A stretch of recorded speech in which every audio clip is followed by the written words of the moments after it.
नमस्कार। आज के कार्यक्रम में आप सभी का स्वागत है। आज हम बात करने वाले हैं एक ऐसे विषय पर जिसे समाज की लगभग आधी आबादी जुड़ी हुई है और ये आबादी है महिलाओं की। और जिस विषय पर हम बात करने वाले हैं वो इन्हीं महिलाओं को सशक्त करने से जुड़ा है, यानी महिला सशक्तिकरण। और इस विषय पर बात करने के लिए हमारे साथ हैं निशा यादव जी। आपने अपनी मेहनत के बल पर एक मुकाम हासिल किया है।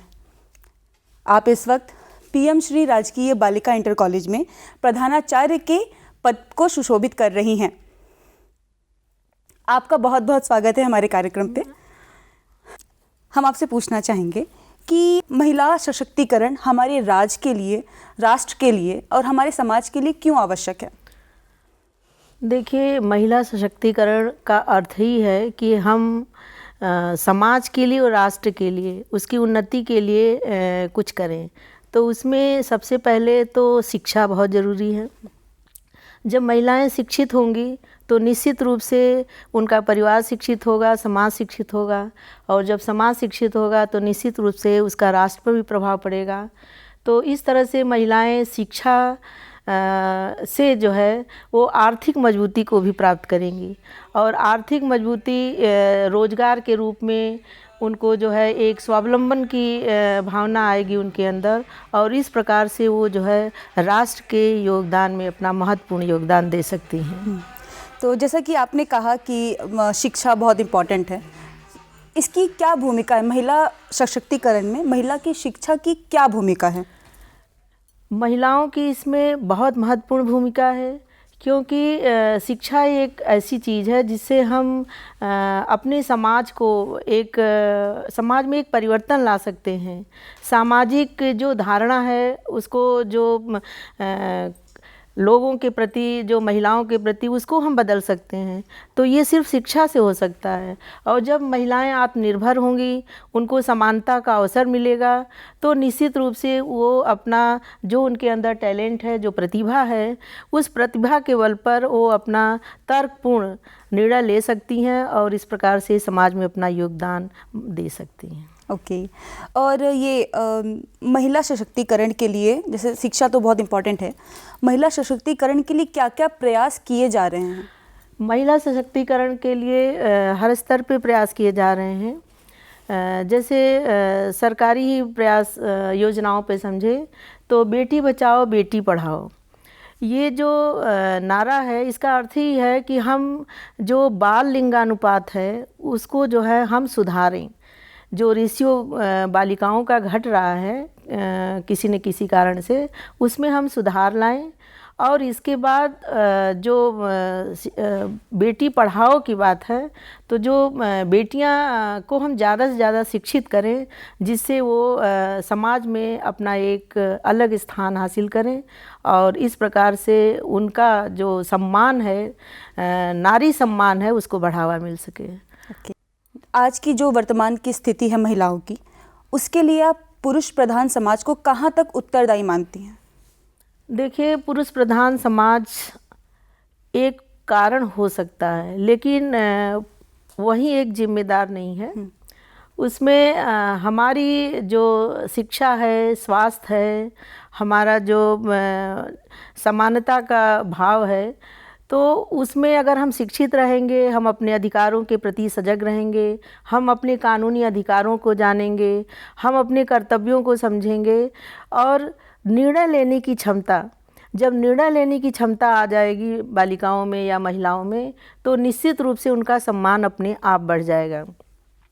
और घरेलू स्तर पर, सामाजिक स्तर पर देखें तो महिलाओं को वो समानता का अवसर मिलेगा, तो महिला अपना रोजगार कर सकती है, अपना खुद का निर्णय ले सकती है। तो इस प्रकार से उसकी प्रतिभा को निखारने का अवसर भी मिलेगा, और लोग उसका सम्मान करेंगे कि महिलाएं भी किसी भी तरह से कम नहीं हैं, चाहे वो शिक्षा के क्षेत्र में हो, चाहे खेल के क्षेत्र में हो, चाहे राजनीति के क्षेत्र में हो, चाहे वो व्यवसाय के क्षेत्र में हो। महिलाएं हर जगह अपना लोहा मनवा रही हैं, और इस प्रकार से सम्मानपूर्ण समाज में एक स्थान प्राप्त कर रही हैं। एक और क्वेश्चन है कि वर्तमान में जहां महिलाएं घर और बाहर दोनों जगह ही असुरक्षित हैं, ऐसे में महिलाएं अपनी सुरक्षा कैसे कर सकती हैं? जी, ये बहुत महत्वपूर्ण विषय है।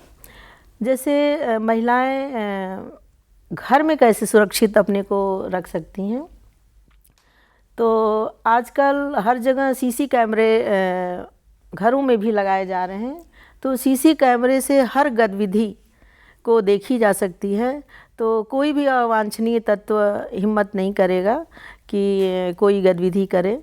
दूसरी बात कि सुरक्षा अलार्म लगवा सकती हैं, जिससे अगर कोई अनहोनी होती है तो बेल बज जाए।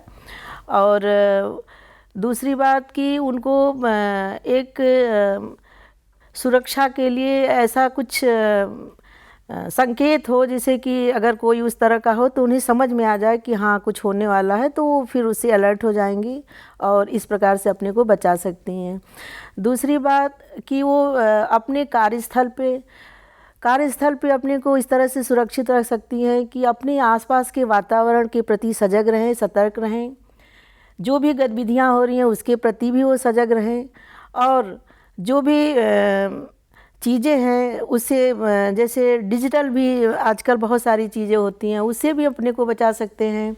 अनावश्यक ऐप डाउनलोड ना करें या अनावश्यक कॉल रिसीव ना करें, अपनी गोपनीय जानकारी ना किसी को दें। तो घर में भी इस तरह से सुरक्षा कर सकती हैं, अपने कार्यस्थल पे कर सकती हैं, अपनी डिजिटल सुरक्षा कर सकती हैं। तो इस प्रकार से अपने को सुरक्षित करके एक स्वस्थ वातावरण में अपना कार्य कर सकती हैं, जिससे वो सकारात्मक अपनी पॉजिटिव जो उनके अंदर कार्य है वो उसको दे सकती हैं। ओके। और सेल्फ डिफेंस के लिए हाँ भी जी, ये भी एक है कि महिलाओं को अगर कहीं कोई ऐसी आशंका होती है कि हमारे साथ कुछ भी हो सकता है, तो उनको आत्मरक्षा प्रशिक्षण भी दिया जा रहा है और लेना भी चाहिए। ये बहुत ही अच्छी चीज़ है कि त्वरित जो है उस पर अटैक करें और अपने आप को बचा सकें। तो आत्मरक्षा प्रशिक्षण महिलाओं के लिए आज के समय में बहुत ज़रूरी है। आप हमारे इस कार्यक्रम द्वारा अपने दर्शकों को क्या संदेश देना चाहेंगे? इस कार्यक्रम के द्वारा हम यही दर्शकों को संदेश देना चाहेंगे कि बालिकाओं की शिक्षा और उनकी समानता का अवसर उन्हें प्रदान किया जाए, उनको आर्थिक निर्भर बनाया जाए, उनको निर्णय लेने की जो क्षमता है उसका सम्मान किया जाए, उनको भी महत्व दिया जाए कि आपका निर्णय बहुत महत्वपूर्ण है। और दूसरी बात कि महिलाओं को आत्मनिर्भरता के साथ साथ उनको तमाम जो भी सामाजिक चीज़ें हैं, राजनीतिक जो भी क्षेत्र है, उनमें उनकी भागीदारी सुनिश्चित हो। भागीदारी सुनिश्चित होगी तो निश्चित रूप से कंधा मिला करके महिलाएं अपने समाज और राष्ट्र के उत्थान में अपना योगदान दे सकती हैं।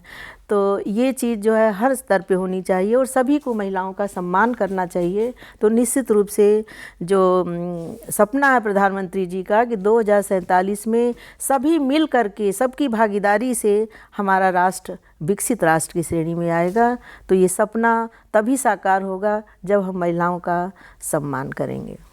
ओके। तो इस बातचीत से हमने समझा कि नारी शक्ति ही समाज की असली ताकत होती है। कहते हैं ना, यत्र नार्यस्तु पूज्यन्ते रमन्ते तत्र देवता, यानी जहाँ नारी का सम्मान होता है, जहाँ नारी को पूजा जाता है, देवता वहीं वास करते हैं। या फिर ये भी बोल सकते हैं कि वहाँ पे प्रसन्नता का वास होता है, वहाँ खुशियाँ रहती हैं। तो इसी संदेश के साथ हम लेते हैं विदा आपसे। हमारे मेहमान और हमारे दर्शकों को धन्यवाद। बहुत बहुत नमस्कार।